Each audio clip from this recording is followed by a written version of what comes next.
Welcome back students, मैं सपने जैन आपका मैथ्स टीचर एक बार फिर से स्वागत करता हूँ अपनी मैथमेटिक्स क्लास में। चैप्टर चल रहा है अपना सारणिक का थ्योरी पार्ट हमने कवर कर लिया था।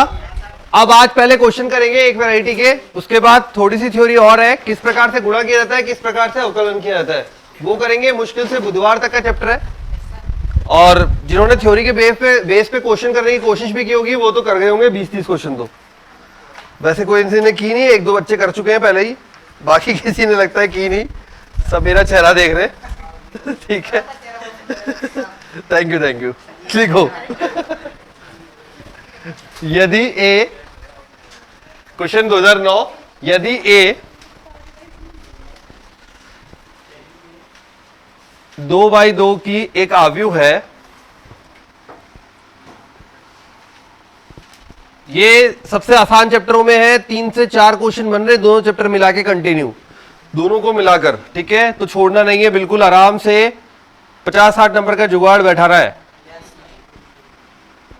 ये पहला स्टेटमेंट और ये दूसरा, अरे दो पार्टों से 50-60 नहीं यार गणित से,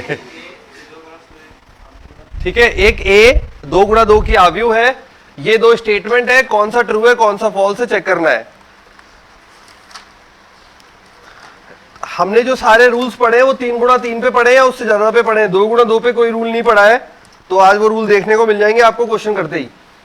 तो करिए प्रश्न। एक 2x2 की आव्यूह लीजिए ABCD आव्यूह लो और करके देखो क्या बैठता है, अपने आप अपना जवाब मिल जाएगा।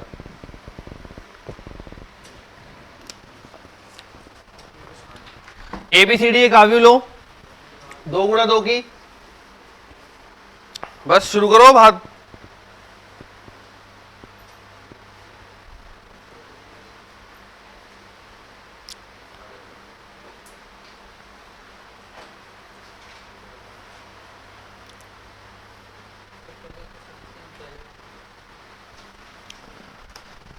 सबसे पहली बात आती है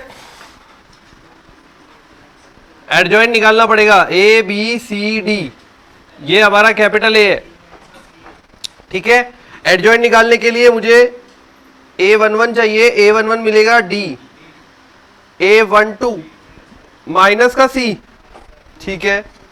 फिर A21 माइनस का B और A22 प्लस का A, इसको मिलाकर एडजॉइंट ऑफ A बनेगा ट्रांसपोज करके, तो D यहां आएगा माइनस का C जो कि यहां चला जाएगा, माइनस B एंड A, ये बन रहा होगा फाइनल ट्रांसपोज के बाद, ये बन गया एडजॉइंट ऑफ A, ठीक है। अब मुझे अगर बोला जाए A की सारणिक का मान और एडजॉइंट A की सारणिक का मान, एडजॉइंट A की सारणिक का मान, एडजॉइंट A के सारणिक का मान क्या बनेगा, AD माइनस BC। A की सारणिक का मान क्या आ रहा था भाई, AD माइनस BC, दोनों बराबर आ रहे हैं, option number second is correct, दोनों बराबर आ रहे हैं, option number second is correct. मतलब 2x2 में ये दोनों बराबर होते हैं, अपन ने बिल्कुल बेसिक लिया है ABCD और उससे बराबर आ रहे हैं, ठीक है। तो 2x2 का रूल भी बन जाता है, ये दोनों बराबर होते हैं। उसके बाद आगे बढ़ते हैं ऊपर, इसके लिए तो वैसे शॉर्टकट भी था, खैर अब इस पे आ जाओ। ये adjoint of A is equal to A, अपन सारणिक के मान में तो शॉर्टकट भी था जो हमने पिछले वाले चैप्टर के रूल्स में पढ़ा था, बट यहां कोई शॉर्टकट नहीं है, यहां पे आपको पूरा हल करके देखना है। तो एडजॉइंट ऑफ A तो आ चुका है, फिर से एडजॉइंट निकालो, फिर से निकालो, इसको लेकर इसके लेकर निकालो, बिल्कुल तो बिल्कुल सेम टू सेम आ जाएगा। देखो D इसका A, 12 इसका प्लस का C, A21 इससे निकाल रहा हूं मैं, माइनस C पे खड़े होके प्लस का B, A22 A, sorry D adjoint A, आ जाओ भाई, ACBD सेम टू सेम, दोनों करेक्ट, ठीक है। अब दोनों करेक्ट है तो इसमें ये होता है जो सेकंड है वो फर्स्ट का रीजन है क्या, रीजन नहीं है, कारण थोड़ी है, ए के सही होने का दूसरा वाला कारण है, ऐसा नहीं है, कोई कारण नहीं है, हमने सॉल्व किया है, कारण अपने आप बनाया है, ठीक है। तो दोनों करेक्ट है, बट बी ए का कारण नहीं है, ठीक है। उसमें ऑप्शन होता है कारण है या नहीं है, तो नहीं है वाला आएगा, कारण नहीं है, बस खत्म। 2009 AIEEE 2009, अच्छा ये पूछ रहा था कि ईयर, AIEEE 2009 का है, ओके। अच्छा अब क्वेश्चन को सॉल्व करने के लिए 2-4 लाइनें लिख लो, हिंदी का बड़ा खेल है यहाँ पे, तो थोड़ा सा लाइन हिंदी के लिए लिखिए। अच्छा समघातीय समीकरण निकाय कौन से थे? समघातीय कल लिखवाया था, जब लिखवाया था समघातीय जब होगा जब तीनों का हाथ समान हो जाए तो इक्वल टू में 0 हो जाए, लिखवाया था समघातीय और रस, ठीक है। विषमघातीय और समघातीय लिखवाया था कल, जब मैंने समीकरण लिखवाई थी तब समघातीय में बोला था आपको यदि b1 b2 b3 equal to वाली वैल्यूज 0 हो जाए तो समीकरण कैसी होगी? समघातीय होगी, ठीक है। अब लिखो आगे, उसी में ही थोड़ा सा थ्योरी और लिख लो, लास्ट में 2 लाइनें क्वेश्चन सॉल्व करने के लिए काम आएगी। तो लिखो समघातीय समीकरण निकाय में, समघातीय समीकरण निकाय में, हाँ थ्योरी में 2 लाइनें हैं, क्वेश्चन में कहीं भी लिख लो, बस इंपॉर्टेंट लाइन है क्वेश्चन सॉल्व करने के लिए। समघातीय समीकरण निकाय में अद्वितीय, अद्वितीय यूनिक, ठीक है, यूनिक या अद्वितीय तुच्छ हल, तुच्छ हल को बोलते हैं TRIVIAL, ट्रिवियल सॉल्यूशन। समघातीय समीकरण निकाय में फर्स्ट पॉइंट अद्वितीय यूनिक हल या तुच्छ हल, नाम है ये इसी नामों से यूज कर रहा है, बड़ा मुश्किल लगा भैया ढूंढने में। तुच्छ हल ट्रिवियल सॉल्यूशन, उसकी प्रॉपर्टी से ढूंढना पड़ता है, TRIVIAL ट्रिवियल सॉल्यूशन, क्योंकि गूगल कुछ और ही कर देता है बार बार। तुच्छ लिखो, गूगल तो अलग ही बोल देता है, तुच्छ तो ये होता है, हाँ ठीक है, तो फिर इधर से उल्टे जाना पड़ा। तो तुच्छ हल ट्रिवियल सॉल्यूशन यदि और यदि, हाँ यदि और यदि determinant of A is not equal to 0, determinant of A is not equal to 0, determinant of A is not equal to 0। A मतलब जो एक्स वाई जेड के गुणांक से मिलाकर मैट्रिक्स बनेगी या डिटर्मिनेंट बनेगा, उसकी कहानी हो रही है ना, ठीक है नोच। इसी से हो जाएंगे 20-30-40 क्वेश्चन तो पुराने पेपर के। यूनिक तुच्छ हल, और ये हो गया। नेक्स्ट लिखिए गैर तुच्छ हल, गैर तुच्छ हल, अरे ऐसे ही वर्ड है, गैर तुच्छ हल, गैर गैर गैर तुच्छ हल। और एक वर्ड और था पुरानी बुक में, इस वाली बुक में और PYQ में, अतुच्छ हल, अतुच्छ हल, गैर तुच्छ हल और अतुच्छ हल। यहां पे आ जाएगा इंग्लिश में नॉन ट्राइवल सॉल्यूशन, इंग्लिश में भी लिख लो, इसी से क्वेश्चन समझ में आ जाएगा इंग्लिश वाली लैंग्वेज में भी। और जब भी ऐसे वर्ड्स फंस जाए तो कंफ्यूज होने की बजाय वहां ऑप्शन आता है इंग्लिश में कन्वर्ट करके जरूर देख लें एक बार, क्या पता है इजी सा वर्ड हो और हम ऐसे ही परेशान हो रहे हो जो इंग्लिश में समझ में आ जाए। बहुत सारे ऐसे वर्ड्स होते हैं किसी भी सब्जेक्ट में जो इंग्लिश और हिंदी में, इंग्लिश में ज्यादा कंफर्टेबल फील होते हैं, जैसे लेफ्ट राइट, बाया दाया पता ही नहीं, गड़बड़ जाती है, ठीक है। तो जो कंफर्टेबल है ठीक है, जो नहीं है लेफ्ट राइट इंग्लिश में देख लो इस तरीके से, ठीक है। तो नॉन ट्राइवल सॉल्यूशन, अतुच्छ हल, गैर तुच्छ हल, क्या बन जाएगा इसके लिए? अच्छा एक और है अनंत हल, हाँ अनंत हल, हाँ इसमें सेकंड वाले में, सब सेकंड वाले में गैर तुच्छ हल है, अनंत हल है, अतुच्छ हल है, नॉन ट्राइवल सॉल्यूशन है।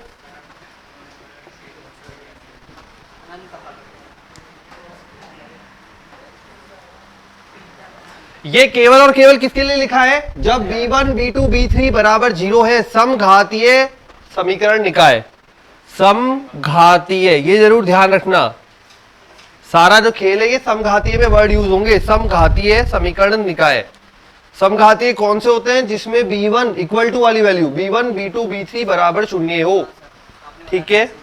हाँ, क्योंकि वो सारे 0 हो जाएंगे, ठीक है। क्लियर हो गया? चलो फिर बस बाकी डेल्टा वाली कंडीशन तो लिखवाई रखी सारी, तो तैयार है अब क्वेश्चन करने के लिए। बाकी क्वेश्चन में जरूरत पड़ेगी तो देख लेंगे। करते हैं शुरू। आ जाओ भाई अब प्रश्नों पे। ये जरूरत और थी बस थोड़ी सी।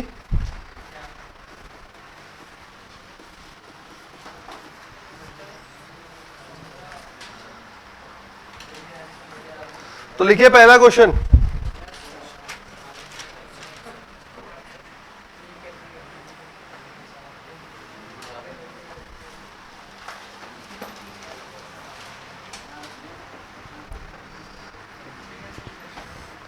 दो 2011 का है, लिखिए।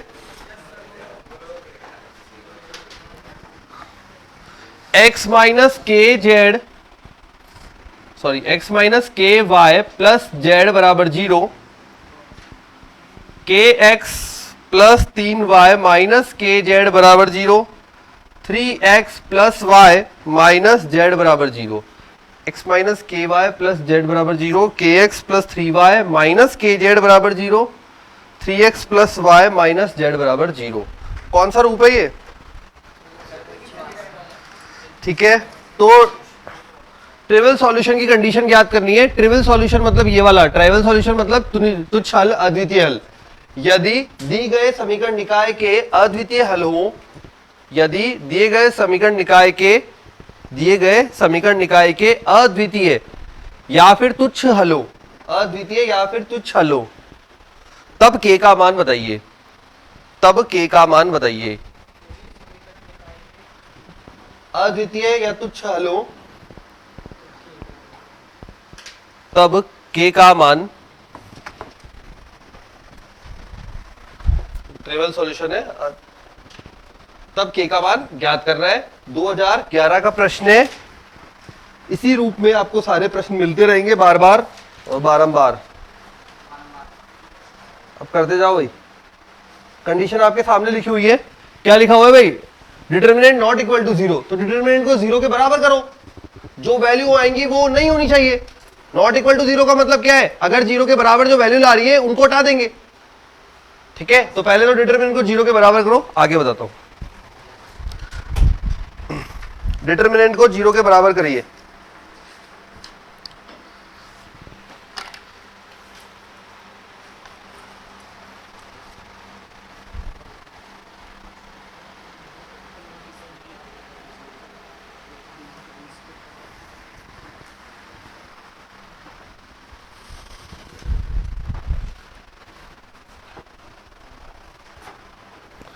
अरे इतने सरल क्वेश्चन है कि विश्वास ही नहीं होगा, हो गया, पता भी नहीं चलता कि खत्म हो गया क्या।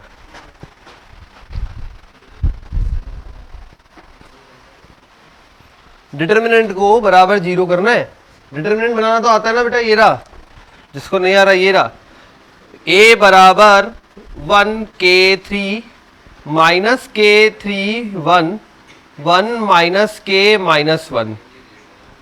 सॉल्व करो पूरा। सॉल्व करके द्विघात समीकरण बनेगी। k के शायद 2 मान आएंगे, k के 2 मान आएंगे गुणनखंड करने के बाद। क्या क्या आ रहे हैं जरा बोलेगा बेटा? हाँ, समीकरण आ गया। k हल करो, k के 2 मान निकालो। 4 और 3 और करने दे। देख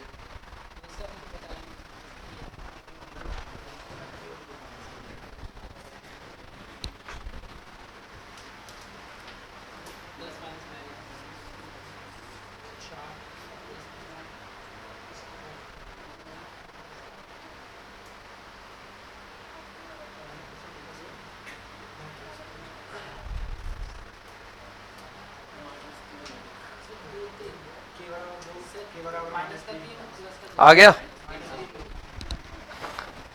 हल करने पे आया k बराबर -3,2। ठीक है, ये कौन सी कंडीशन ली हमने? जब डिटरमिनेंट बराबर 0 है। ठीक है, ये वाली कंडीशन ली है। बट हमें कहां पे आंसर ढूंढना है? इस वाली कंडीशन में। तो इसका मतलब ये मान होने चाहिए क्या? नहीं होने चाहिए। अतः k बराबर r माइनस 3,2। इन दोनों को हटा दो भाई, ये नहीं होनी चाहिए ना। कंडीशन अपन को कौन सी चाहिए, ये वाली चाहिए, नॉट इक्वल टू 0। इनकी वजह से क्या हो रहा है, इन दोनों की वजह से डिटर्मिनेंट 0 हो रहा है, तो इनको हटा दो। हटा दिया, -3,2। समझ गए ना, क्लियर है ना क्यों हटाया? क्योंकि हमसे क्वेश्चन इस वाले पार्ट में पूछा गया है और हमने सॉल्यूशन इस वाले पार्ट से किया है। ठीक है, अगर ये पूछा जाता तो के का मान यही होता। Clear? AIEEE 2011। Next question. Yes, इसके लिए पूछा तो नॉट इक्वल होना चाहिए, तो इसका मतलब क्या बोलेगा, k is not equal to this. इनके बराबर नहीं होना चाहिए। इनके बराबर क्या नहीं होगा, बाकी सब जगह नहीं होगा ना।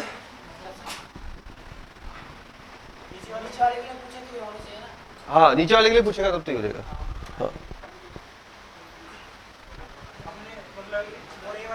हाँ, हम वो, जबकि ये हमारा हल तो यहां पर छुपा है, हमने किया इससे, इसका मतलब इसमें बदलने के लिए ये वाला पार्ट हटा दो, तो हटा दिया।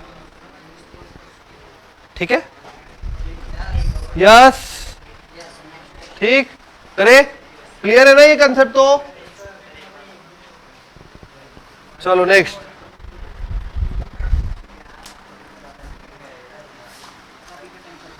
समीकरण लिखेंगे x1 प्लस 2x2 प्लस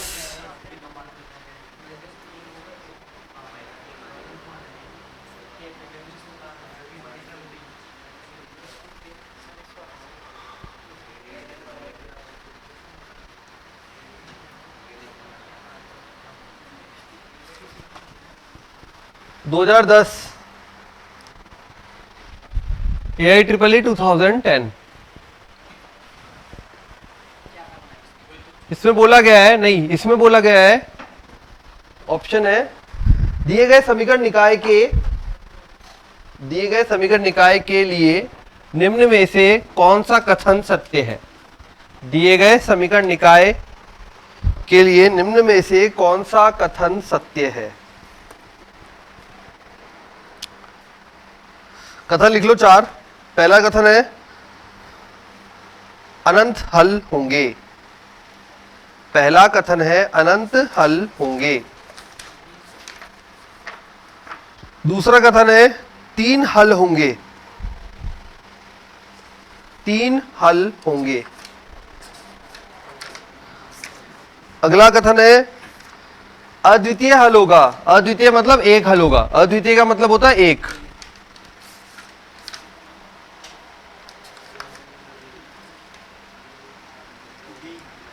ठीक है, और उसके बाद है कोई हल नहीं, नो सॉल्यूशन, कोई हल नहीं। लिख लिए चारों पॉइंट? ठीक है, सबसे पहला काम होगा जब भी समीकरण मिले ए का डिटरमिनेंट, देखो ये समघातीय तो नहीं है, समघातीय नहीं है तो वो वाला काम छोड़ो। अब अपने पास दो मेथड है, एक तो क्रेमर रूल और एक मैट्रिक्स मेथड। एक तो क्रेमर रूल और एक मैट्रिक्स मेथड। ठीक है,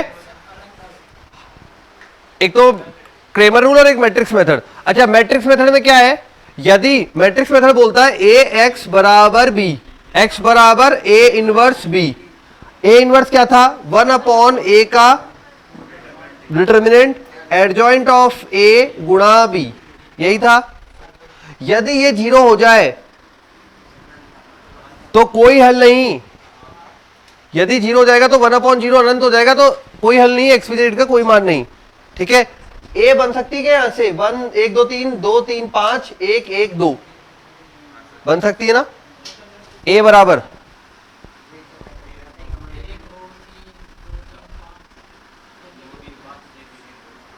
देखो, अब देखो 0 आ रही है।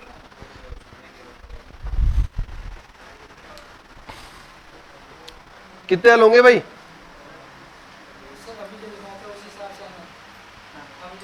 अभी नहीं बताया था वो, देख उस कहाँ लिखवाया, दिखा दिखा दिखा।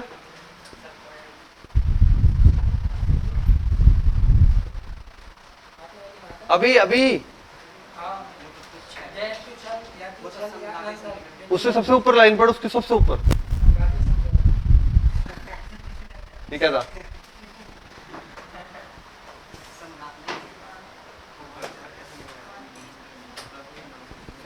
जो लिखवाया है वो समघातीय समीकरण के लिए लिखवाया है। समघातीय जब होगी जब 0 0 0 होगा, इक्वल टू में 0 0 0 होगा, इसलिए मैंने बोला था समघातीय बार बार वर्ड।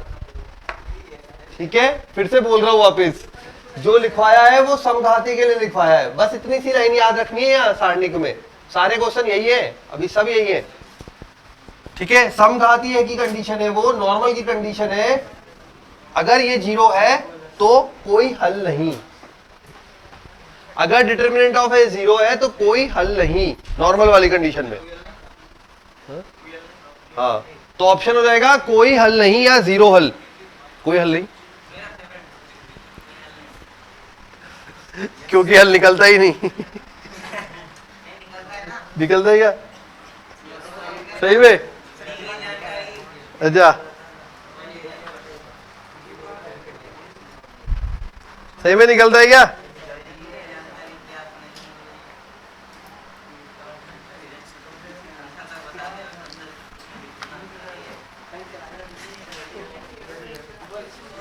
हो गया? Next question. एक्स, हाँ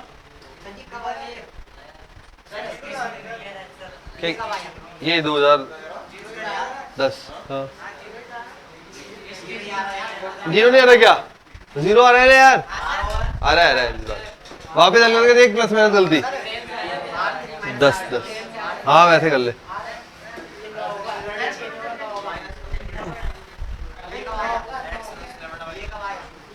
सोलह,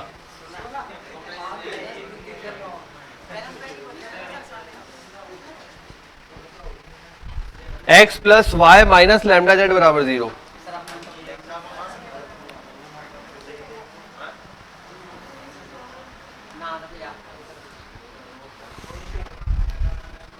लैम्डा के कितने मान के लिए दिए गए समीकरण निकाय के गैर तुच्छ हल होंगे?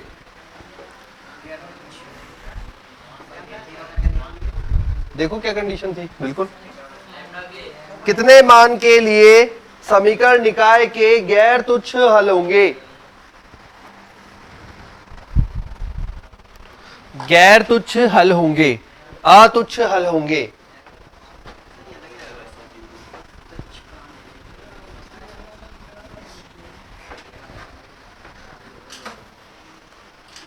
लैम्डा के कितने मान के लिए समीकरण निकाय के गैर तुच्छ हल होंगे या अनंत, ओ सॉरी अतुच्छ हल होंगे। ठीक है,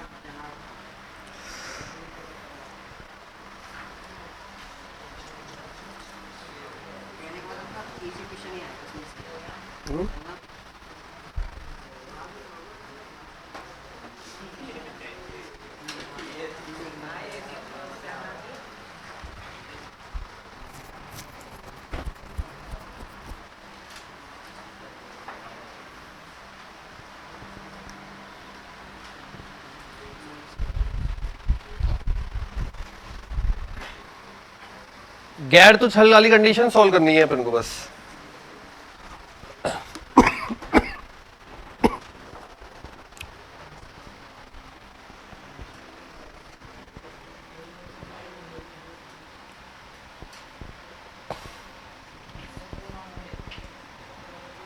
दो आ रहे तो गलत है, 3 आ रहे तो सही है।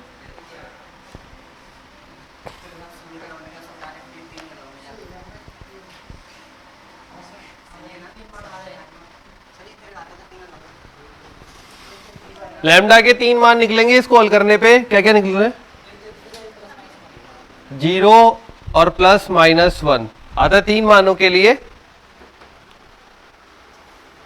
3 ही निकल रहे हैं ना। ऑप्शन देख लो एक बार वापिस,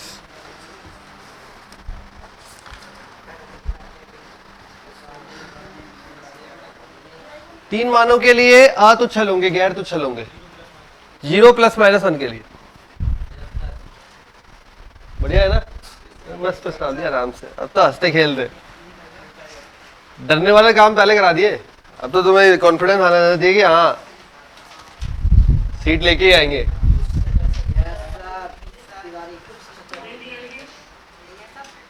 हाँ क्या कह रहा है?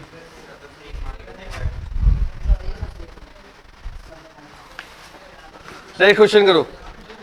यदि P, अगला लिखो 2013, लिखते जाओ जल्दी। अबे बढ़िया क्वेश्चन है तो करते जाओ फटाफट, खत्म आज ही किस्सा। यदि P A का सहखंडज आव्यूह है, यदि P A का सहखंडज आव्यूह है तथा डिटर्मिनेंट ऑफ A बराबर 4 हो,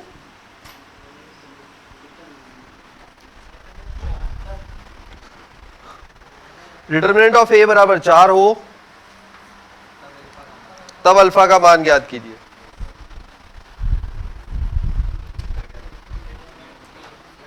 थोड़ा पुराना रूल, थोड़ा नया रूल।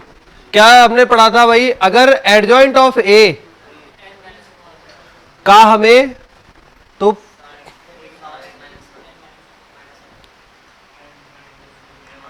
और n क्या है इसकी? कोटि। तो ये बोल सकता हूं एडजॉइंट ऑफ A का सारणिक का मान इसके बराबर होगा,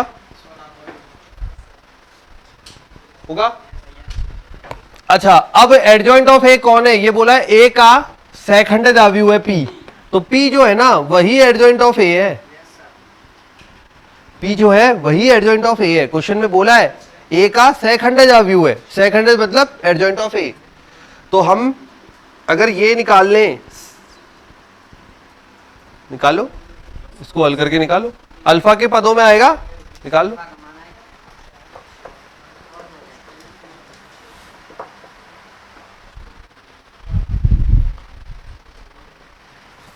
ये उठा के यहां रख देंगे, ये तो वैल्यू है ही हमारे पास।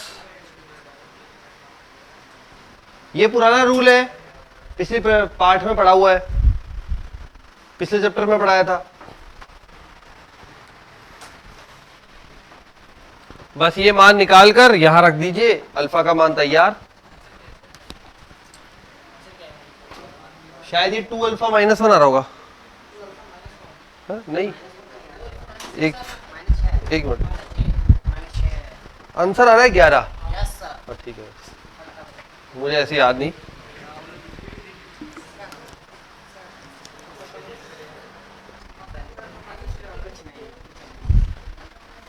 तो ये कितना आ रहा है उसके हिसाब से बताना।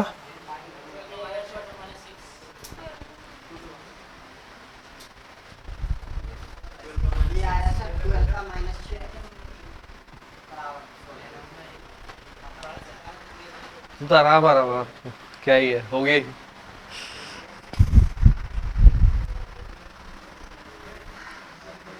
मैक्सिमम वैरायटी यही आई हुई है 2013।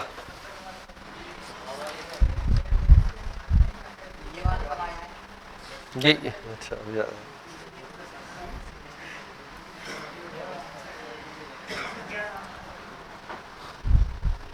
दो 2013 में एक ही पेपर हुआ था, क्वेश्चन 2 आए थे डिटर्मिनेंट से, एक ये रहा, एक और दूसरा। देखिए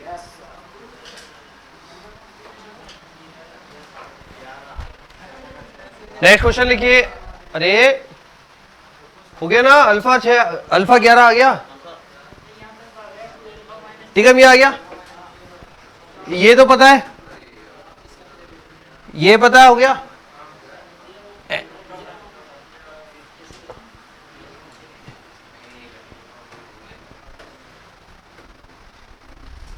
बिना बोले भी टिकम तो मतलब खुद ही ढूंढ लिया कर यार, मैं बस यही ये ढूंढवा ही तो रहा हूं।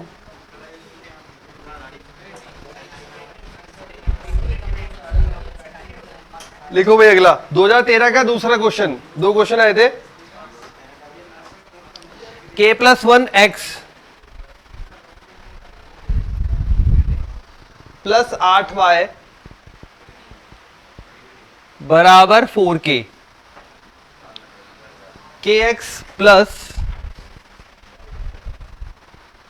k+3y बराबर 3k - 1।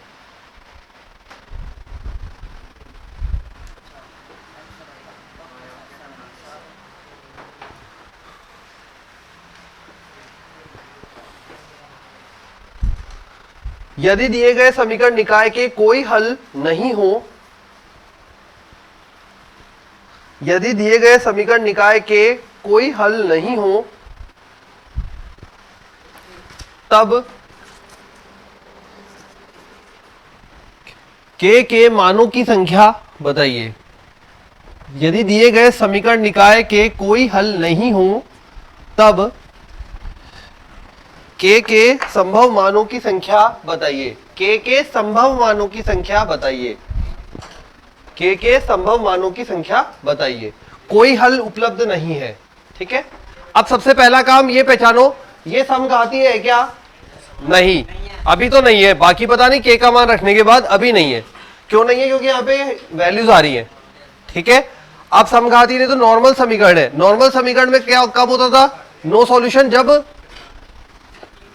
नो सॉल्यूशन कब होता था? जब डिटर्मिनेंट ऑफ ए 0 हो, तभी होता था नो सॉल्यूशन मैट्रिक्स मेथड में। तो पहले डिटर्मिनेंट ऑफ ए को 0 करो, के मानों की गणना करो। हाँ, निकाल दिए। करो, बाकी सब भी करो। जब तक टीकम का आंसर नहीं आएगा तब तक रुके हुए हैं।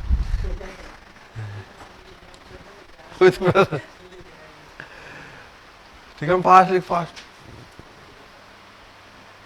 तो ए के डिटर्मिनेंट की गणना कीजिए।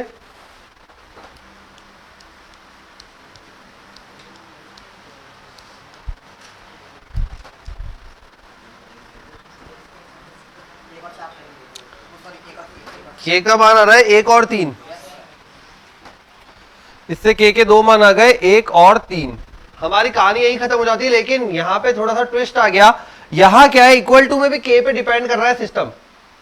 इक्वल टू में भी के पे डिपेंड कर रहा है सिस्टम। तो इसलिए अपन को चेक करना पड़ेगा इक्वल टू के लिए।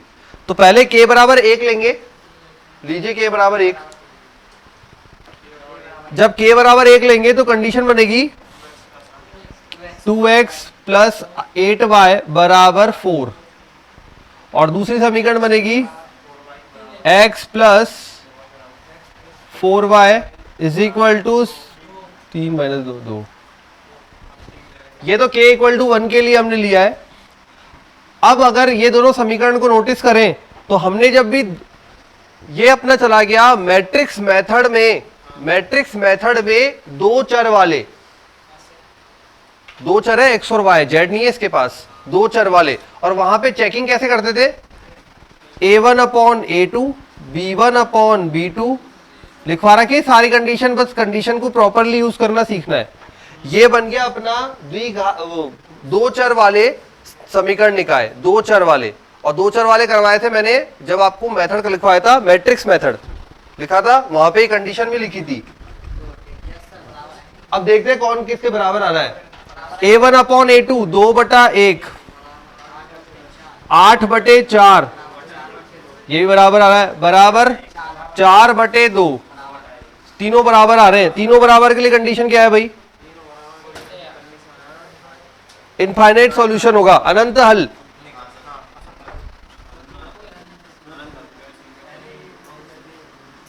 अरे तीनों बराबर है तो अनंत हल होगा।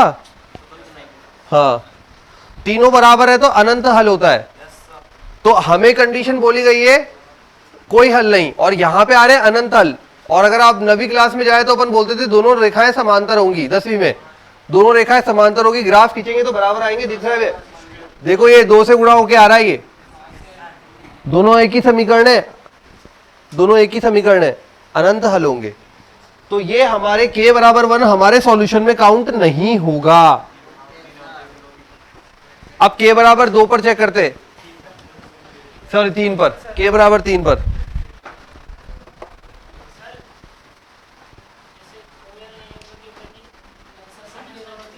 क्वेश्चन में पढ़ के लिखा हुआ है, देख क्वेश्चन में पढ़ के लिखा हुआ है, कोई हल नहीं के लिए k के कितने मान होंगे। इसमें क्या निकल रहा है? अनंत हल। अनंत हल, ये तो दोनों अपोजिट चीज हो गई ना, कोई हल नहीं और अनंत हल। हटाओ। अब k बराबर 3 रखा,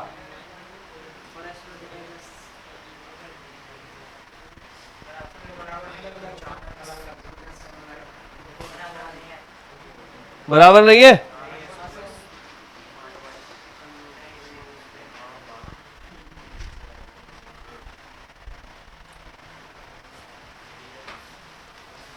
4/3 नॉट इक्वल टू 8/6 बराबर ही है नहीं, तो 4/3 इज नॉट इक्वल टू 4 दिया 12, 4 दूनी 8, 2 बराबर है ये हल। तो नो सॉल्यूशन बोल दूं, और हमें भी यही चाहिए था, नो सॉल्यूशन कंडीशन।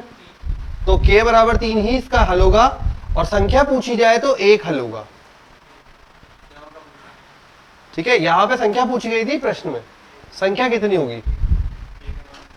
ठीक है, अगर k का मान पूछा जाए तो k बराबर 3 हल, k बराबर 3 होगा, और संख्या पूछी जाए तो 1 हल होगा, एक k का k का 1 मान होगा।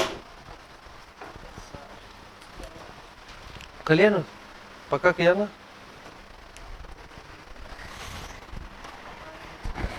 हाँ, आसान आसान सोच के छोड़ना नहीं है, आसान से ही नंबर खींचने हैं। सब तो होना ही है। अरे 1 3 नहीं, हलों की बात हो रही है, हलों की संख्या की, हलों की संख्या की। 2 हल, 1 हल, 3 हल, ऐसे। तो हलों की संख्या 1, मतलब k के मानों की संख्या, सॉरी हल नहीं, मतलब k के मानों की संख्या 1। ठीक है, और k का मान पूछा जाए तो 3। क्लियर एकदम। 2013 में 2 क्वेश्चन आए थे, एक ये रहा, एक इसे जस्ट पहले वाला था।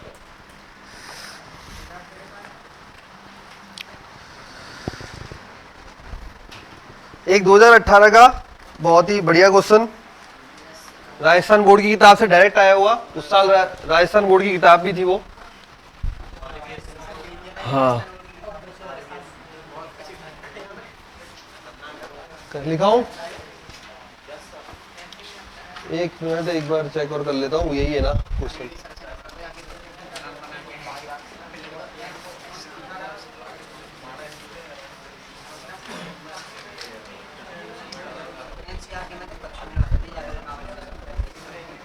लगभग सेम है, बस एक थोड़ा सा फर्क आया है।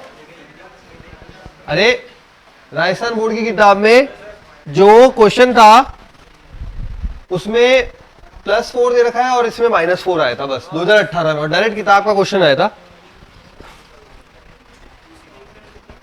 और बोर्ड की किताब में था सिद्ध कीजिए, और इसमें बोला था मान बताइए। तो क्वेश्चन ये है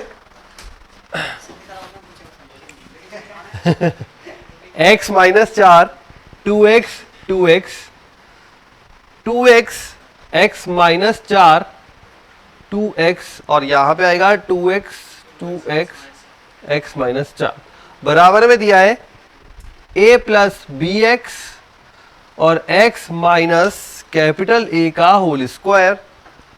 a और b के मान बताने हैं, सारणिक हल करना है,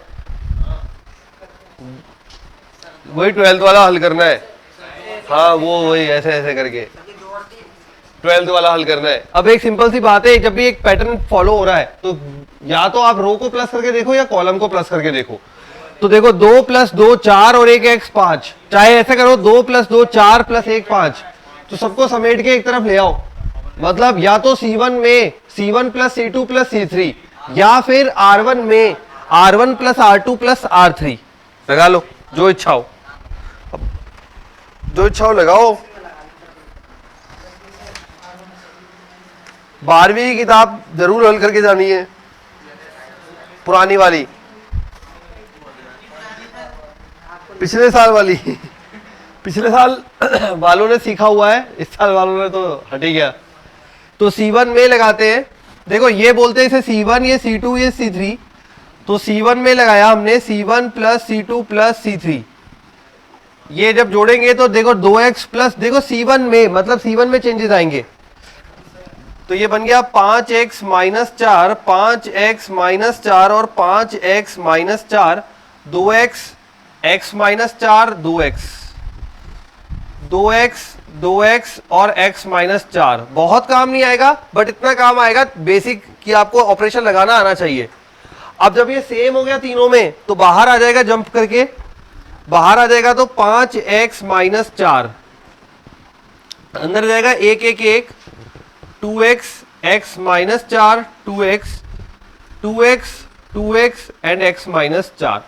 जब भी एक एक किसी भी कॉलम या रो में आ जाए तो उनको 0 बनाओ, पहला काम। डायरेक्ट खोल दोगे तो भी हो जाएगा, बट जब आता है मेथड तो फिर आप पहले जीरो बनाओ। जीरो बनाओगे तो कहां बनाए, यहां पे मैं लगा रहा हूं R2 में लगा लेता हूं, R2 में R2 माइनस R1, R3 में R3 माइनस R1। जब भी 1 1 1 किसी भी कॉलम या रो में आ जाए हमेशा उन दोनों को जीरो बनाना है उन्हीं की मदद से। तो R2 में R2 माइनस R1, R3 में R3 माइनस R1, तो 5x माइनस 4 बैठा है बाहर, अंदर 1 में कोई चेंज नहीं, और R2 में 1 minus 1 0, x minus 4 minus 2x minus x minus 4 है ना, ठीक है, और 0 0 2x minus 2x 0 minus x minus 4, तो 5x माइनस 4। अब इसको ओपन करेंगे 1 से, 1 0 0 से ओपन होगा तो 1 से ओपन हुआ,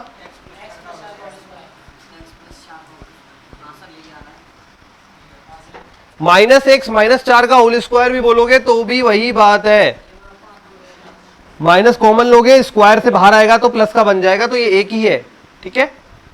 अब बस तुलना करनी है, x का गुणांक चाहिए इसको, b बराबर तो हो गया 5, a बराबर माइनस 4, नो, ठीक है।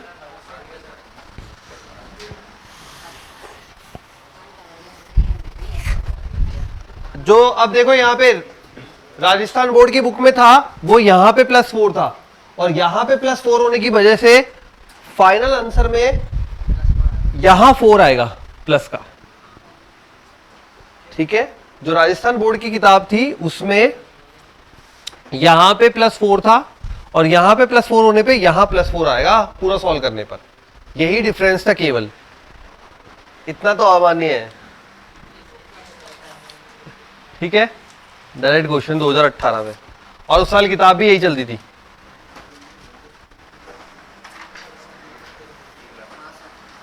तो ऐसे भी होता है,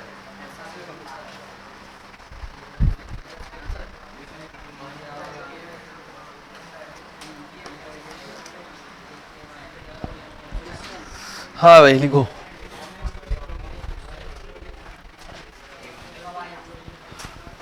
पहले 17 का करते हैं,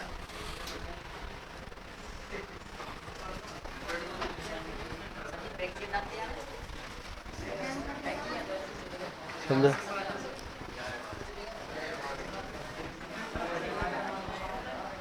हाँ देखिए, यदि 2 ओमेगा प्लस 1 बराबर जेड,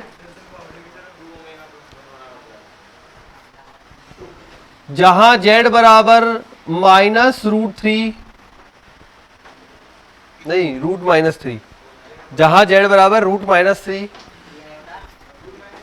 हाँ, और दिया हुआ है 1 1 1 1 minus omega square -1 omega square 1 omega square omega की पावर 7,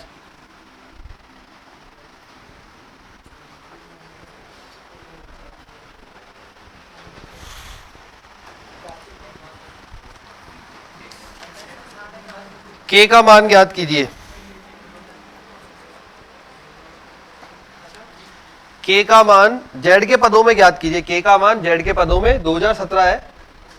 ऑप्शन दिए हुए जेड -1, जेड -1 माइनस जेड +1,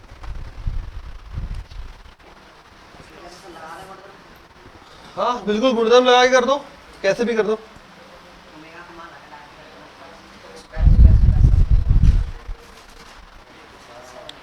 गुणधर्म लगा के इजी लगता है, गुणधर्म लगा के कर दो। ओमेगा की पावर 7 जो होगा 3 का भाग लगेगा वो ओमेगा बन जाएगा, कर लो।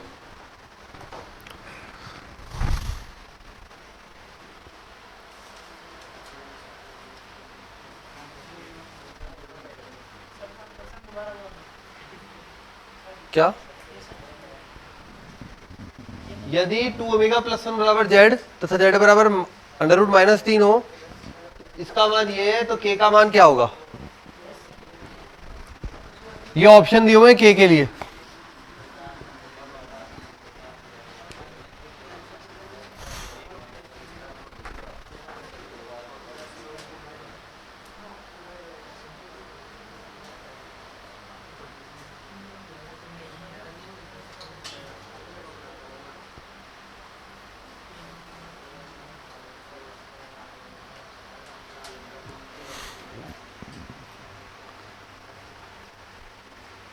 ओमेगा की पावर 7 को हल कर लेना, ओमेगा बन जाएगा।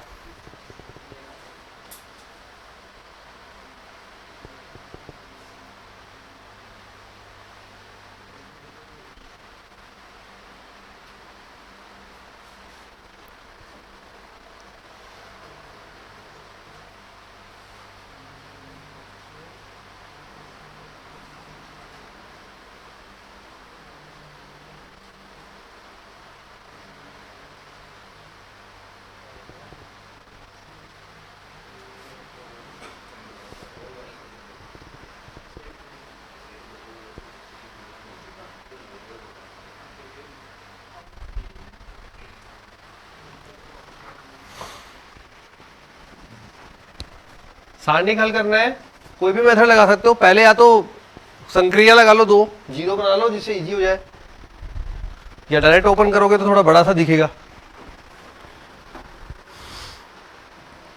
क्योंकि मान इतने से आ रहे हैं, इसका मतलब पहले संक्रिया लगा लो ना यार।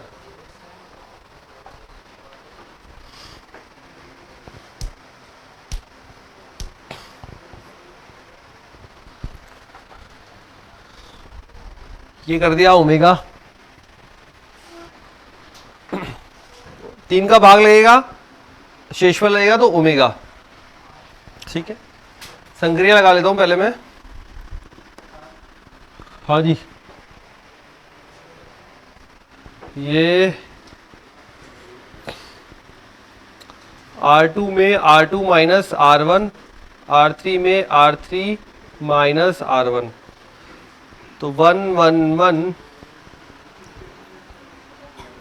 0।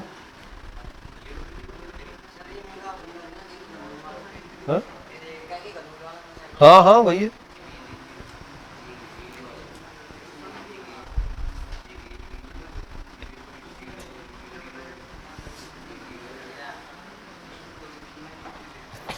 जीरो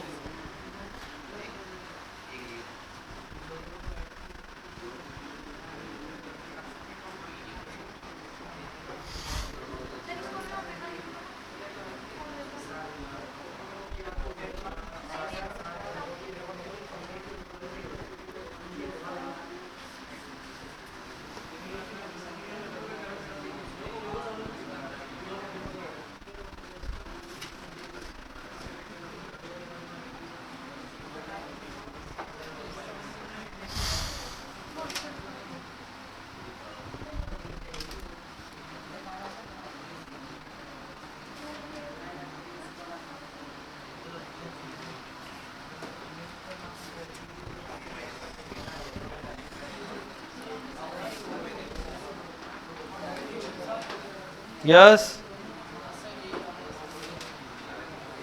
इनमें से क्या आ रहा है?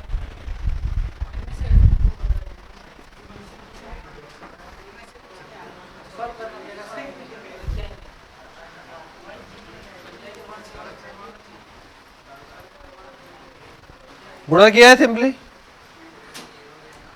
Omega cube -1 plus omega square plus 2 omega square, 3 omega square. Yes,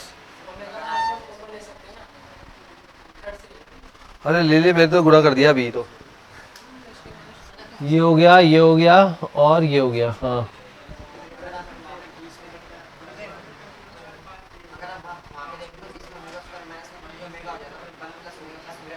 अब कोई ना, अब तो हो गया, अब तो हो गया। -1 minus omega -2 omega,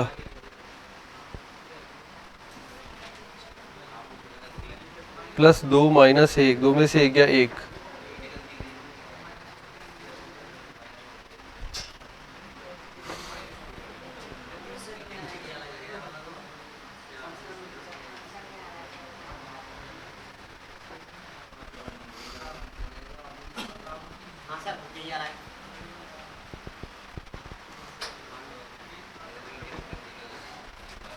1 plus omega square बराबर 0 होता है। ओमेगा स्क्वायर बराबर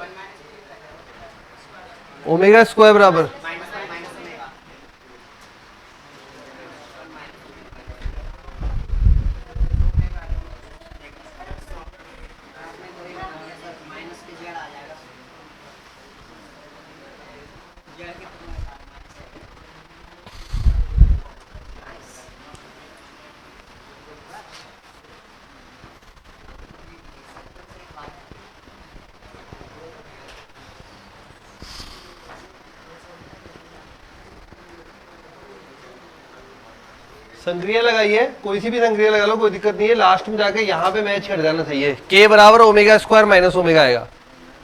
कैसे भी हल करो पहुंचोगे यहीं पे। यहां तक नहीं पहुंच रहे मतलब कहीं गड़बड़ हो रही है। अगर ओमेगा स्क्वायर माइनस ओमेगा तक पहुंच गए तो ओमेगा स्क्वायर का मान होता है -1 माइनस ओमेगा। कैसे? 1 प्लस ओमेगा स्क्वायर बराबर 0। वहां से ओमेगा स्क्वायर का मान रख दिया बस।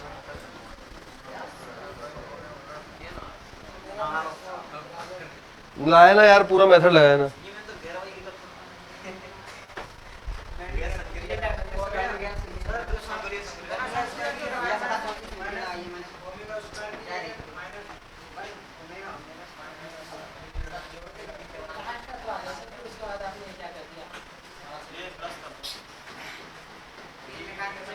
हाँ क्या कर दिया, यहां तक आ गया। ओमेगा स्क्वायर का मान रखा -1 माइनस ओमेगा, माइनस कॉमन ले लिया 1।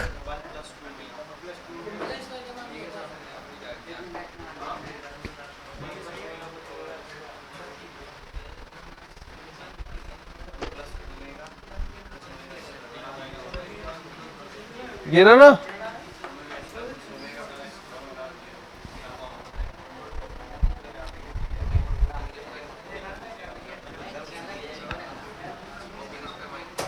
के बराबर हो गया -z।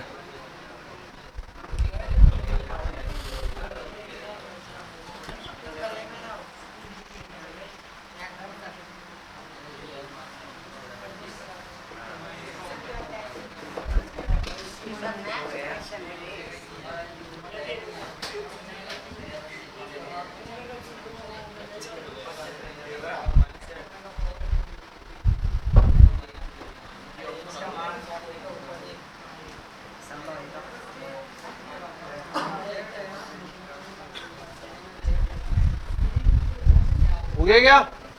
लिखो नेक्स्ट। क्वेश्चन था 2017। अगला क्वेश्चन भी 2017 का है।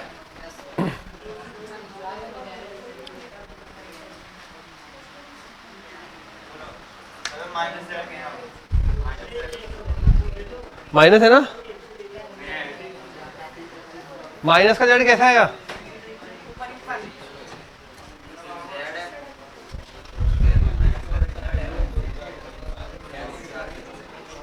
ठीक है, दिखाओ, लिखो। 2017 का अगला क्वेश्चन लिखिए।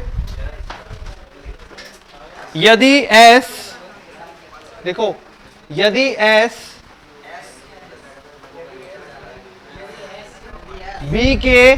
b के भिन्न मानों का समुच्चय हो, b स्मॉल b बॉय वाला, यदि s b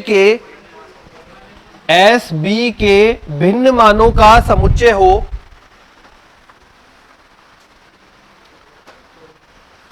तब दिए गए समीकरण निकाय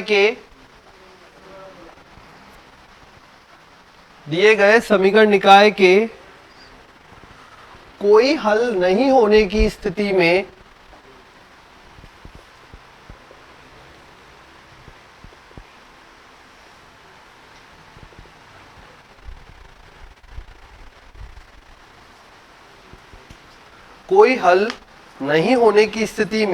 S होगा।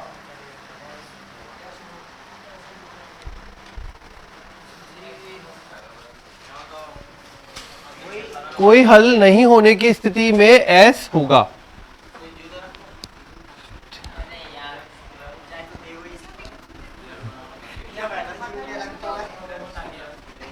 अब एस का समुच्चय अपन को खुद बताना है। ये दिए हुए अपन को समीकरण निकाय, एस समुच्चय है बी का, तो मतलब बी के मान बताने कौन कौन से अवेलेबल होंगे या नहीं होंगे, क्या होगा, तो वो समुच्चय बन जाएगा एस में जाकर। ठीक है, अब बात आती है x plus y plus z बराबर 1, इसका मतलब बराबर में वैल्यू है, तब तो समघातीय तो नहीं है, समघातीय नहीं तो दूसरा वाला रूप कौन सा हुआ, सिंपल वो वाला डेल्टा वाला क्रेमर रूल या फिर ए वाला रूल, वही लगेगा।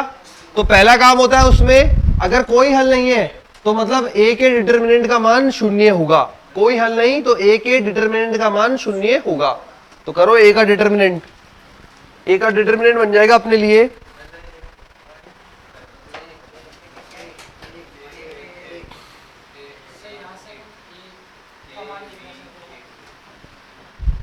हाँ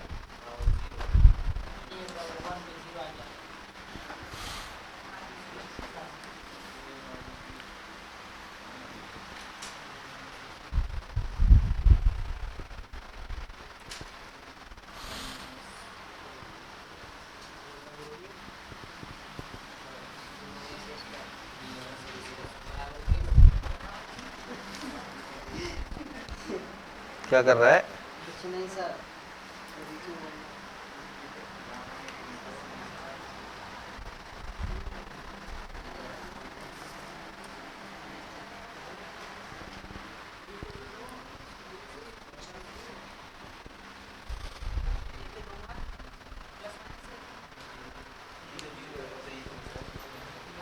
इसको हल किया तो ए बराबर कितना आया,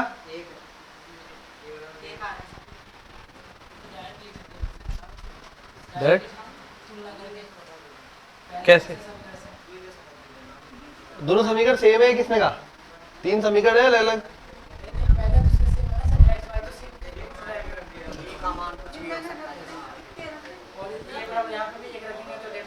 ऐसा नहीं, कोई तुलना नहीं करेंगे, ए बराबर 1, ठीक है आ गया। अब अब ए बराबर 1 होने की वजह से पहली समीकरण हो गई x plus y plus z बराबर 1, दूसरी समीकरण हो गई x plus y plus z बराबर 1, ठीक है, और तीसरी समीकरण तो अपने पास है ही x plus b y plus z बराबर 0। ये तीन समीकरणें बन गई। अब b का मान क्या क्या हो सकता है वो देखना है। जब नो सॉल्यूशन की कंडीशन है तो नो सॉल्यूशन में एक तो डिटरमिनेंट या डेल्टा जो है वो 0 होता है। नो सॉल्यूशन में डेल्टा लिखवाया होगा, देखो पीछे पेज पलट के, डेल्टा 0 होता है,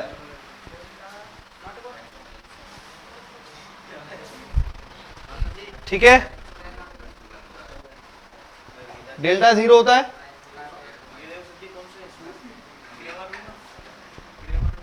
हाँ वो तो क्रेमर रूल में लिखवाया नहीं, डेल्टा, डेल्टा की दो कंडीशन लिखवाई होगी ना क्रेमर में,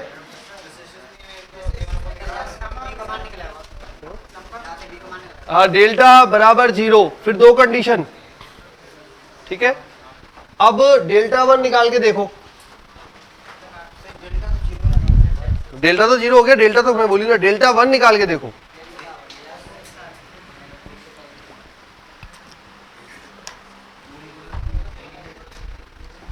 अरे ये चीज और ये बराबर है भाई, एक ही चीज है, देखो ढंग से अच्छे से देखो, दोनों एक ही चीज है। ये बस क्रेमर में काम बोलते हैं और ये मैट्रिक्स मेथड में बोलते हैं, चीज एक ही है। डेल्टा बराबर 0 तो हो गया, उसकी वजह से अपन ने ये निकाल दिया। अब आप, मैं कह रहा हूं डेल्टा 1 बराबर 0 करो, ए का मान रख दे, ए का मान रख, हाँ हल कर,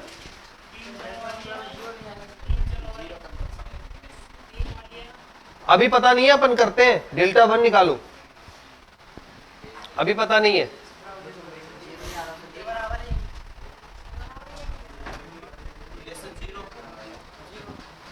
डेल्टा 1 0, डेल्टा 2 चेक करो, करना पड़ेगा डेल्टा, हाँ डेल्टा 2 चेक करो,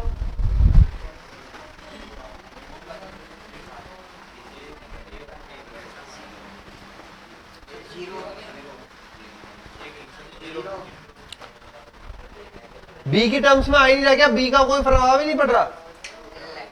देखो डेल्टा 3 करो,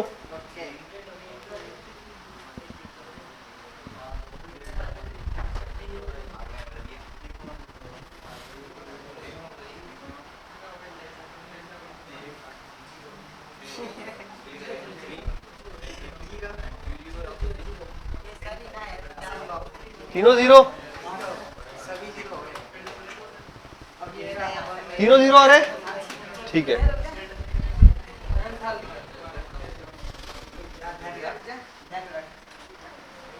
क्या हुआ? डेल्टा निकाला, जीरो आया, डेल्टा 1, डेल्टा 2, डेल्टा 3 तीनों जीरो आ रहे हैं, ठीक है। इसका मतलब बी के मान का कोई असर यहां पे नहीं पड़ रहा, बी की टर्म्स में भी नहीं आ रहा कुछ भी, है ना। अब लिखो आगे,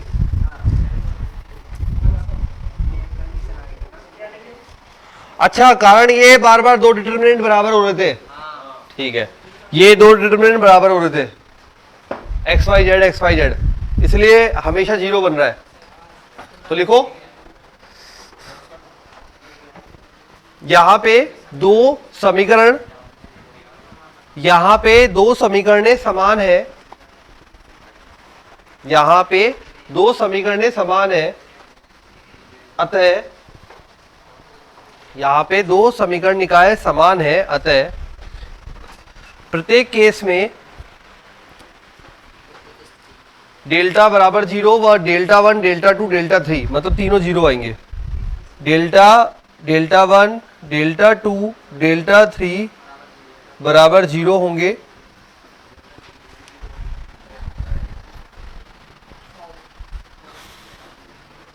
ठीक है, जिससे निकाय के अनंत हल बनते हैं, जिससे निकाय के अनंत हल बनते हैं। परंतु हमें कोई हल नहीं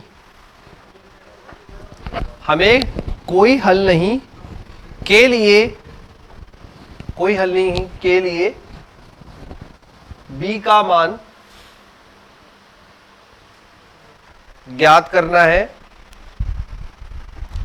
जो कि समीकरणों के गुणांकों की तुलना करने पर प्राप्त होगा, समीकरणों के गुणांकों की तुलना करने पर प्राप्त होगा। मतलब ये पूरा प्रोसेस करने के बाद जजमेंट दिया जाएगा कि कहां से मिलेगा, ठीक है। अगर यहीं पे कुछ ऐसा वैल्यू बन जाती जो नॉट इक्वल टू जीरो आती तो आप वहीं से b का मान निकाल के देते। अगर यहां पे कोई भी value not equal to zero आती तो वहीं से b का मान निकाल के देते। अब यहां पे क्या हो रहा है, दोनों सेम आ रहे हैं, सेम आ रहे तो उसने इसका असर ही नहीं पड़ने दिया, क्योंकि आपको पता है डिटरमिनेंट में क्या होता है, अगर दो पंक्ति या स्तंभ समान हो जाए तो जीरो होता है, ठीक है। तो ये हमें सॉल्व करने में पता लगा। कोई स्टूडेंट यहां पकड़ लिया तो भी ठीक है, नहीं पकड़ पाए तो सॉल्व करने पे भी जीरो आ रहा है तो भी आपको देखेंगे ये सारी कंडीशन बन रही है। तो अब यहां पे आप केवल तुलना करेंगे, वही ऑप्शन रह गया। तुलना किसकी? आपस में गुणांकों की। कितना हो जाएगा b का मान? अतः एक बड़ा भी, अरे ये ऐसे तुलना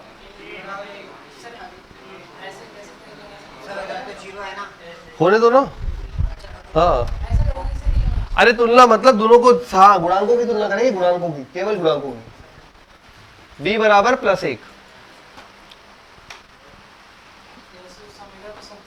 संतुष्ट नहीं कराना यहाँ, संतुष्ट तो ये संतुष्ट तो इसमें चला गया ना, हमको ये चाहिए ही नहीं।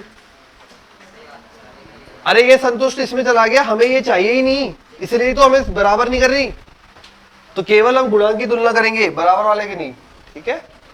तो गुणांक से क्या बना? b बराबर 1।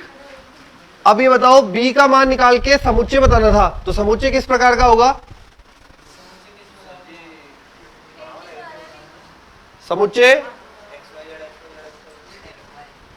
में एक ही मान होगा, तो लिख दीजिए समुच्चय में b का एक ही मान होगा, समुच्चय में b का एक ही मान होगा।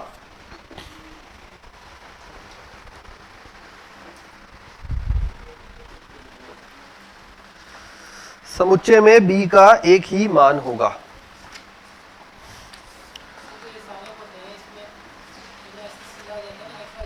अगर यहां पे नॉट इक्वल टू आ जाता, नॉट इक्वल टू आया था तो वहां से निकलता फिर बी का मान, नहीं यहां पे आया नहीं इसलिए अपन फिर आगे गए।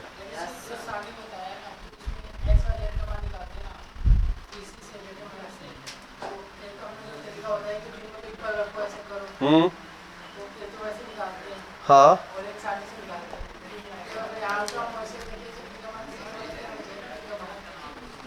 नहीं तो यहां पे ये कंडीशन बार बार इसको जीरो कर रही है ना बेटा,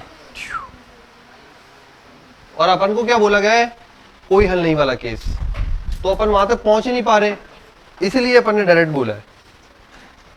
लिखो एक और क्वेश्चन, 2021 का क्वेश्चन है, ये आप ही को करना है। डिटर्मिनेंट ऑफ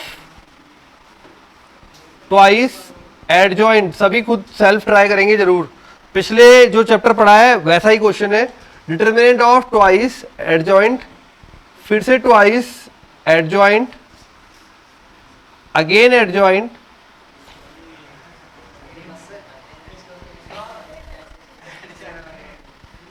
ब्रैकेट देख लो भाई, 1 2 3 4, 1 2 3 4, 2 की पावर 41। अब आपको फाइंड करना है determinant of A square. Rule याद है या याद दिलाऊं? याद है ना, एडजॉइंट ऑफ ए का सारणिक का मान मॉड ऑफ, जितने एडजॉइंट आएंगे उतना n-1 की पावर चढ़ जाएगी, जितने एडजॉइंट आएंगे, और यदि ये कुछ भी वैल्यू आती है अंदर तो बाहर निकालने का तरीका बताया था, 2 की पावर में n था। करो तुम तो, करके दो मुझे, पुराने ऐसा क्वेश्चन किया हुआ है, 2021 में आया है फिर से। एक ही, हाँ कोटि 3 गुणा 3 की कोटि है भाई, एक ही कोटि 3 गुणा 3 है, एक ही कोटि 3 गुणा 3 है, बिल्कुल इसकी जरूरत पड़ेगी। एक ही कोटि 3 गुणा 3 है।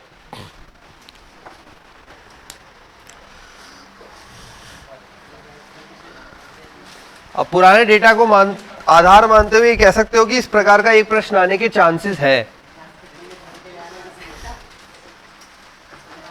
हाँ पीछे देखो, थ्योरी में रूल देखो, पीछे पेज पलट के बिल्कुल देखो, कोई रोक टोक नहीं।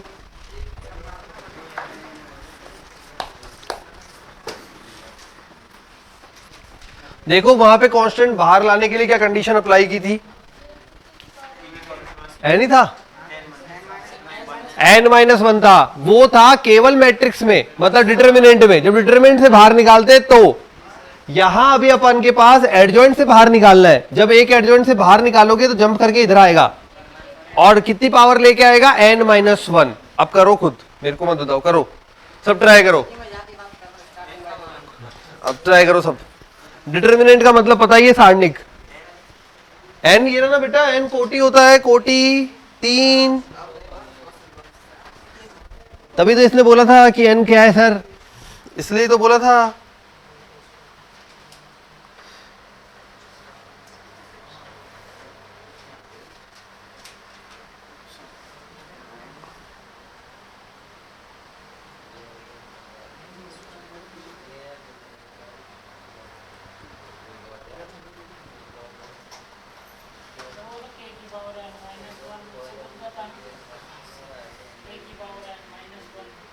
हाँ हाँ देखिए, पढ़ा नहीं पिछले चैप्टर में, अरे 2-3 क्वेश्चन थे ना ऐसे कराए थे, तो वीडियो वीडियो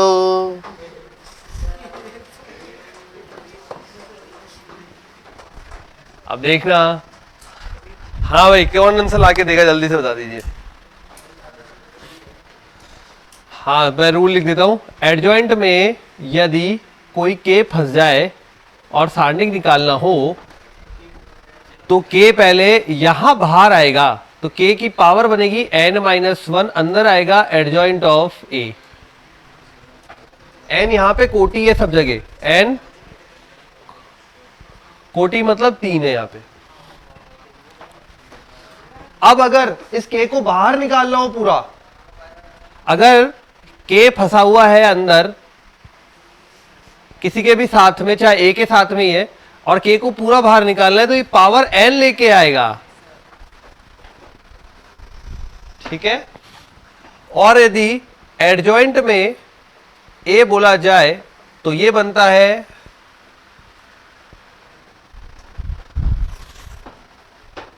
ये सभी रूल काम आएंगे। और यदि एडजॉइंट, आंसर बता, एक मिनट, ये मैंने बोल दिया p बार लिखा हुआ है तो बनेगा इसका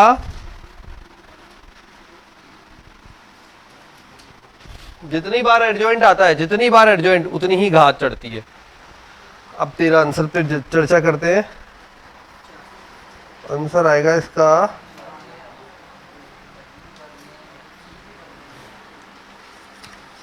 खालिस्तान वाला क्वेश्चन था 2021 का, और आंसर आएगा 4। बहुत बढ़िया, आंसर आएगा 4। सभी रूल्स लिख दिए गए हैं और ऐसे क्वेश्चन की जरूर प्रैक्टिस कर लें बेटा, क्योंकि आ रहे हैं कंटिन्यू, तो आने चाहिए, अच्छी बात है आ जाए तो।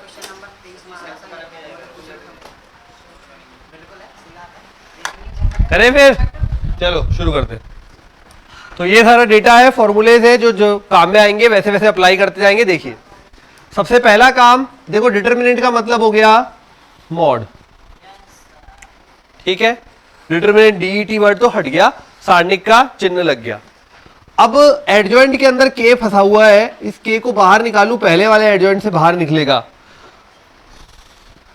तो ये k बाहर निकलने का क्या लेता है, पावर n-1। n कितना है, 3, 3 माइनस 1 2, तो ये 2 पावर लेके आएगा, 2 की पावर 2 बाहर आ जाएगा। तो कैसा दिखेगा, लिख रहा हूं, मॉड में दिखेगा ट्वाइस ऑफ एडजॉइंट, फिर से ट्वाइस ऑफ एडजॉइंट, 2 की पावर 2 को मैंने 4 लिख दिया,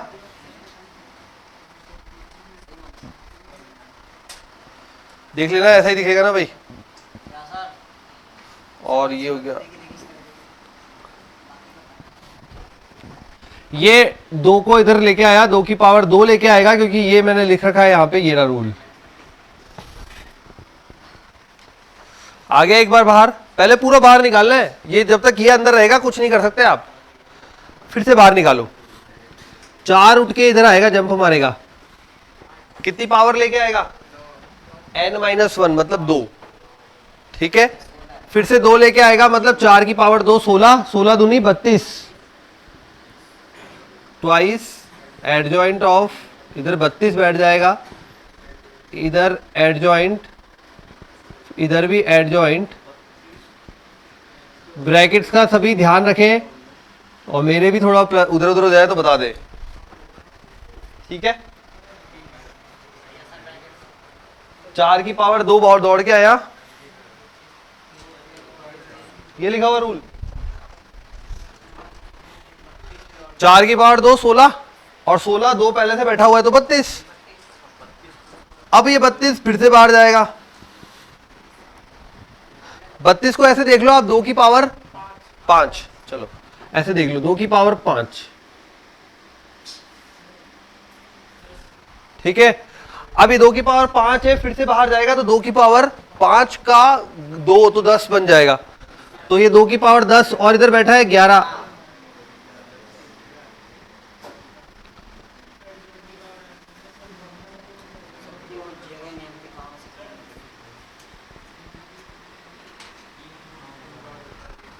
सही है क्या।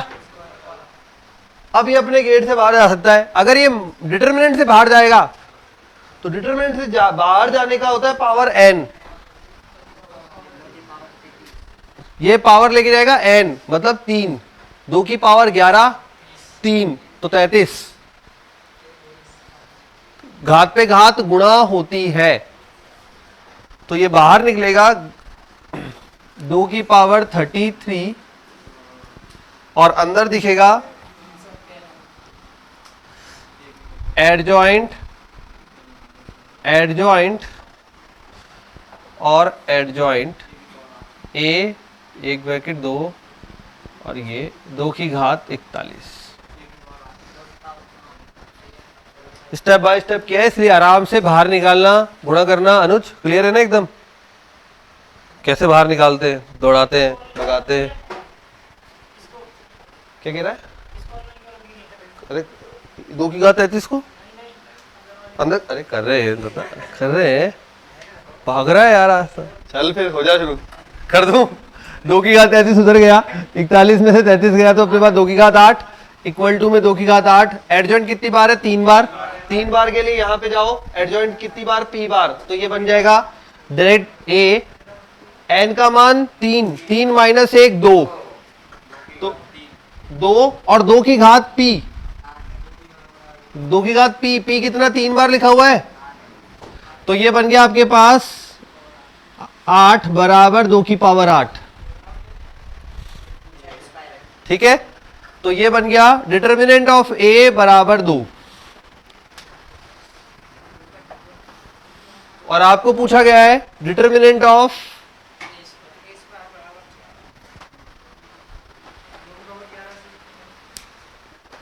बाहर कैसा आया या 11 कैसे आया? मोड से बाहर निकलने का क्या लेता है ये? मोड से बाहर निकलने का क्या लेता है ये? n लेता है, पावर n। तो यहां पे पावर कितनी है? n मतलब कोटि 3, 11 तिया 33।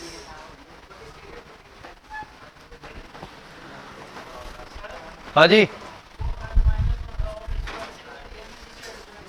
तो ये ना ये उसका रूल बना दिया ना, ये ना कितनी बार है, कितनी बार एडजॉइंट लिखा है? 1 2 3 बार, n-1 की पावर 3, ये n-1 की पावर 3 है, गुणा नहीं है, n-1 की पावर 3 है।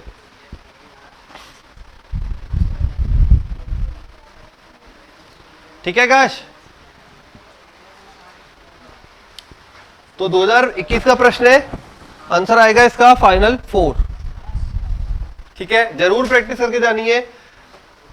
देखो एक तो ये हल वाली वैरायटी है, एक इस तरह के क्वेश्चन से, दोनों चैप्टर में मिला के बोल रहा हूं, ये इस तरह के क्वेश्चन से, चाहे उसे मैट्रिक्स में पढ़ो चाहे डिटरमिनेंट में पढ़ो। ठीक है, ये रूल्स वाले क्वेश्चंस आ रहे हैं कंटिन्यू, है ना अनुज? आ रहे हैं ना? तूने भी चेक किया था ना? अब तो हो गया।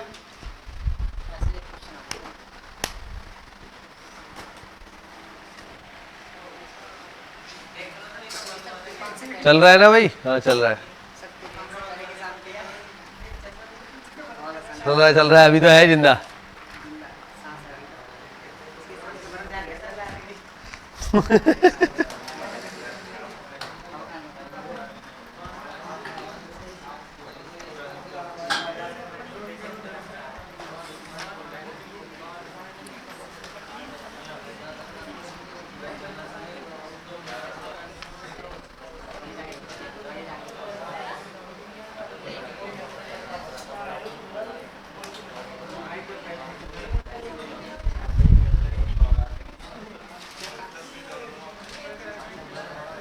लिखो भाई,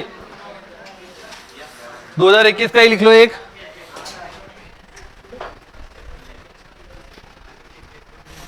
और ये रूल्स जिसके पास लिखे नहीं थे वापस लिख लेना एक साथ, चाहो तो कोई दिक्कत नहीं है, 2 बार भी लिखा आ जाए तो, बट याद रखने। ठीक है, वीडियो से लिख लेना। हाँ, question number 2x plus Y minus Z बराबर 3, x minus Y minus Z बराबर alpha, 3x plus 3y plus beta Z, 2x plus Y minus Z बराबर 3, x minus Y minus Z बराबर alpha 3x plus 3y plus beta Z बराबर 3 दिए गए समीकरण निकाय के यदि अनंत हल हो तब alpha plus beta minus alpha beta का मान।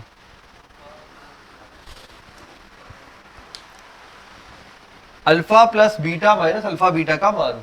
सबसे पहले पहचानो ये समघातीय है क्या, समघातीय है क्या नहीं। अगर समघातीय नहीं है तो अपने दो रूल लगेंगे, या तो लगेगा मैट्रिक्स रूल मैट्रिक्स मेथड या फिर क्रेमर रूल। अपन ने क्रेमर में सारी कंडीशन लिख रखी है तो अपन क्या लगाएंगे क्रेमर। अब क्रेमर में जब आपको अनंत हल हो तब कंडीशन क्या है, क्रेमर में जाओ अनंत हल की कंडीशन देखो, डेल बराबर 0 और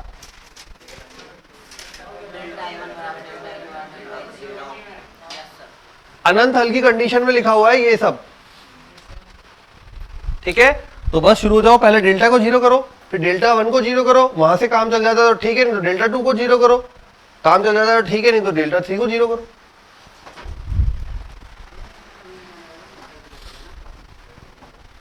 अनंत हल की कंडीशन है।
जब डेल्टा को 0 करोगे तो बीटा बराबर -1 मिल जाएगा, बीटा बराबर -1 मिल जाएगा।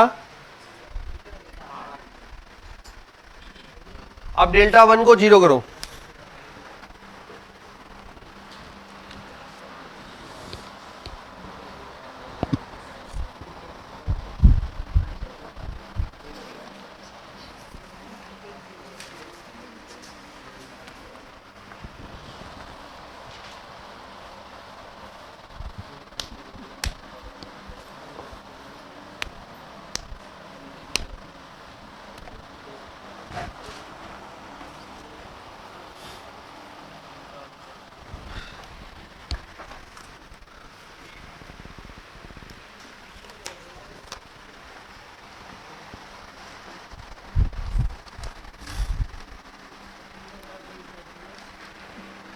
डेल्टा बराबर अल्फा क्या आया,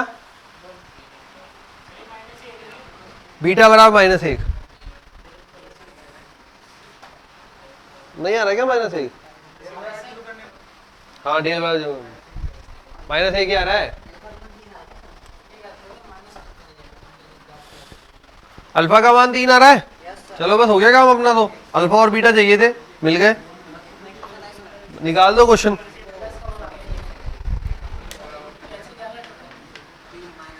वो कर लेना, 5 आ रहा है शायद। पहले जब डेल्टा बराबर 0 करोगे तो आएगा बीटा बराबर -1 और डेल्टा 1 को 0 करोगे तो आएगा अल्फा बराबर 3। हो गया अपना काम। अब इसमें जमा दो, आंसर आ जाएगा 5। ऑप्शन नहीं, खालिस्तान था शायद खालिस्तान, हाँ खालिस्तान।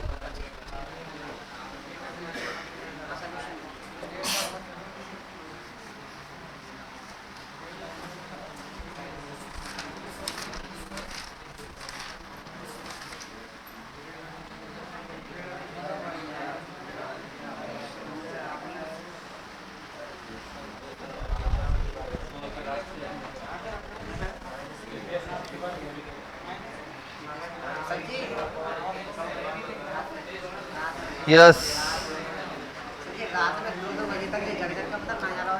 पता ही नहीं कहाँ जाते हैं ये लोग, निकल जाते हैं घूमने।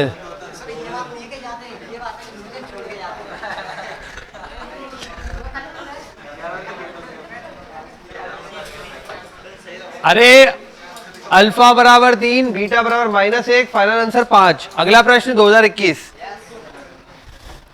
2x plus y plus z बराबर 5, x minus y plus z बराबर 3, x plus y plus A z बराबर b। कोई हल नहीं, तब a और b।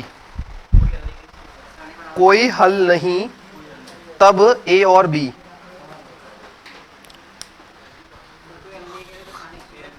कोई हल नहीं, देखो ये अनंत हल था।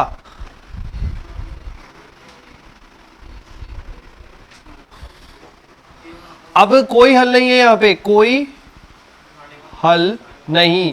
पहले ये चेक करो कौन सी समीकरण है, क्या ये समघाती है क्या? नहीं, समघाती नहीं है, तो नॉर्मल है। नॉर्मल है तो क्रेमर रूल पे आते हैं। क्रेमर क्या बोलता है, कोई हल नहीं में डेल तो 0 होना चाहिए, लेकिन del 1 is not equal to 0 या कोई भी एक अशून्य होगा, कम से कम एक अशून्य होगा। कंडीशन लिखवाई हुई है वहां देखो, ठीक है। नहीं वो कैसा भी हो, कम से कम एक का मतलब एक भी हो सकता है, दो भी हो सकता है, तीन भी हो सकता है। अशून्य,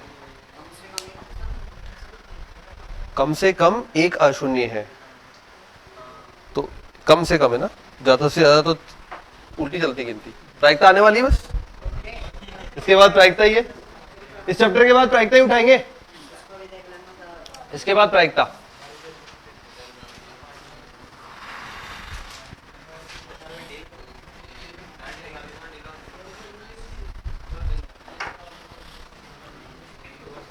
क्वेश्चन में कोई हल नहीं के लिए अपन को ए और बी निकालना है। कोई हल नहीं के लिए ए व बी निकालना है। तो कोई हल नहीं के लिए पहले सबसे पहले देखना है समघाती है क्या, समघाती नहीं है, वो इक्वल टू में मान है। अगर समघाती नहीं है तो फिर क्रेमर रूल